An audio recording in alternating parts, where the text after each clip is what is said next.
Luc 24, 28. Dans Luc 24, 28, il est dit ici, Bible parole de vie, ils arrivent près d'un village, près du village où les disciples devaient aller. Point. Jésus fait semblant d'aller plus loin. Dans Luc 24, 28, Bible parole de vie, Jésus fait semblant d'aller plus loin. Faire semblant, c'est quoi? Faire semblant, c'est tromperie, mensonge. C'est d'adopter une attitude de vouloir mentir. C'est ça, faire semblant. Bible de la liturgie, il est dit, Jésus fit semblant d'aller loin, plus loin. Traduction King James, il faisait comme s'il voulait aller plus loin.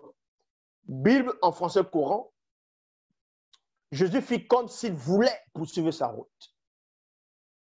Il fait comme s'il voulait poursuivre sa route. Maintenant, les autres, qu'on va les montrer, c'est eux, ils vont aller chercher d'autres versions. Non, non, non, non. Qu'est-ce que ça veut dire d'autres versions? Ah non, Zoula, on ne va pas laisser qu'il nous domine sur nous spirituellement. Ils vont chercher la version. Jésus fait mine d'aller plus loin. Ils vont envoyer le verset à Zoula. Vous voyez, dans la version que je ne sais pas écrire, fait semblant, c'est écrit, il fait mine d'aller plus loin. Si tu ne comprends pas le français, tu ne sais pas lire le français, tu retournes à l'école. Faire mine d'aller plus loin, c'est la même chose qui veut dire faire semblant. Esprit d'insuffisance. Dans Jean 3, 13, voilà le mensonge de Jésus, que même le soi-disant Jeudéen, on n'arrive même pas à comprendre parce qu'il ne sait même pas lire, il ne comprend même pas ce qu'il lit. Un polygame pareil, un cochon spirituel. On ne va même pas dire cochon spirituel, on ne va même pas dire spirituel, parce que quand on dit spirituel, c'est l'honneur. C'est un véritable cochon. Et il prend la polygamie parce que le faux Dieu a dit à David, et regardez même les hérésies, les gens viennent prôner la polygamie en disant que David avait beaucoup de femmes parce qu'il allait coucher avec la femme d'Uri. Et il a fait tuer Uri. Et Dieu envoie le prophète en disant, j'ai mis les femmes de ton maître sur ton sein. Donc je t'ai donné les femmes de ton maître. Oh, mais le Dieu là lui-même, il contredit sa propre parole. Il se contredit lui-même. David était oint. David était consacré. Est-ce que vous comprenez? David a été oint par le prophète Samuel. Donc on l'a oint, on l'a consacré, c'était un oint, c'était un Messie. C'était un Christ. Parce que Christ, ça veut dire oint. Donc quand on dit Christ, ce n'est pas Jésus. Est-ce que vous comprenez? Bon. Montrez-moi où on a pris l'huile, on a oint, où un prophète a pris l'huile, il a oint Jésus avec. On le trempe dans l'eau du baptême. On va parler même les eaux du baptême un jour si l'eau le permet. Donc, David était oint. Quelqu'un qui est oint, qui est béni, il était même un prêtre aussi, comme un prêtre. On lui donne les femmes qui sont plus vierges. On lui donne les femmes que les autres rois avaient fait les partous. Non, ça n'a même pas de sens. J'ai pris les femmes de ton maître, je les ai mis sur ton sein. Si tu avais voulu, j'allais encore te rajouter. Voilà où il se base pour dire que Dieu approuve la polygamie. Il ne voit même pas que c'est un désordre là, ce verset-là. Comment Dieu va te oindre et il va te donner plein de femmes qu'on a déjà touchées plusieurs fois. Plein de femmes qu'un roi renégant avait déjà souillées plusieurs fois.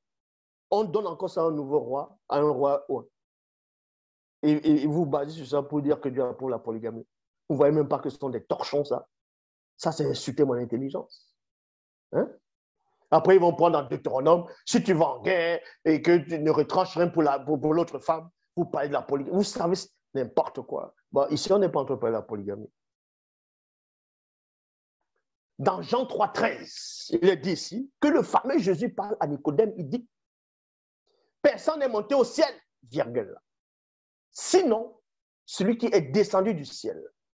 Le Fils de l'homme qui est dans le ciel. Dans le ciel, ça veut dire qu'il est dans le présent. Donc, selon le fameux Gédéon, le Fils de l'homme qui est dans le ciel, c'est Dieu.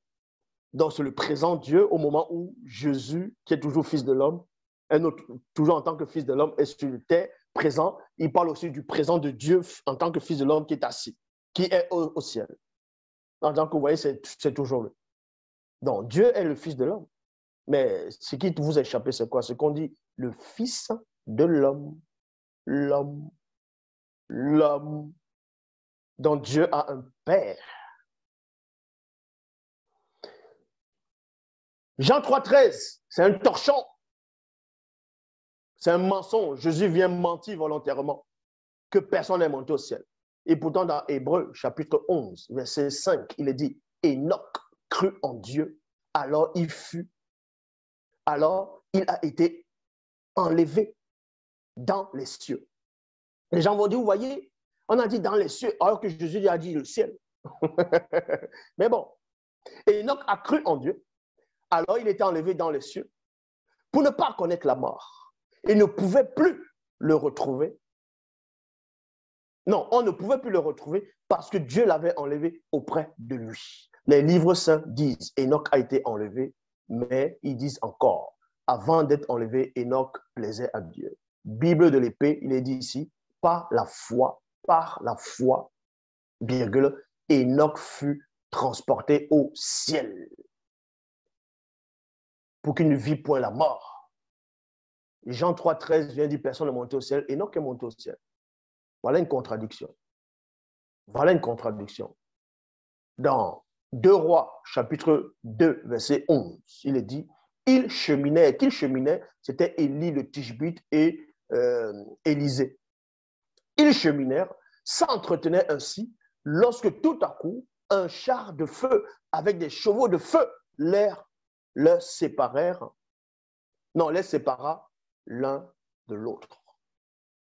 Dans un tourbillon, virgule. Élie monta au ciel. C'est écrit. Est-ce que c'est Zoula qui écrit ça? Élie monta au ciel dans 2 Rois, chapitre 2, verset 11. Élie est monté au ciel. On vient raconter que Jésus vient dire à Nicodème, personne n'est monté au ciel. N'importe quoi. Parce que ceux qui viennent rédiger ça, ils n'avaient même pas encore, ils n'étaient pas encore tombés sur les manuscrits, les faux manuscrits de ce qu'on appelle la Torah. Ils n'étaient pas encore tombés dessus. C'est bien après des siècles, ils ont commencé à rassembler les copies, les faux trucs, ils ont rassemblé, et ils ont laissé ça comme ça, ils ne pouvaient plus rien faire. Voilà. On écrit des torchons.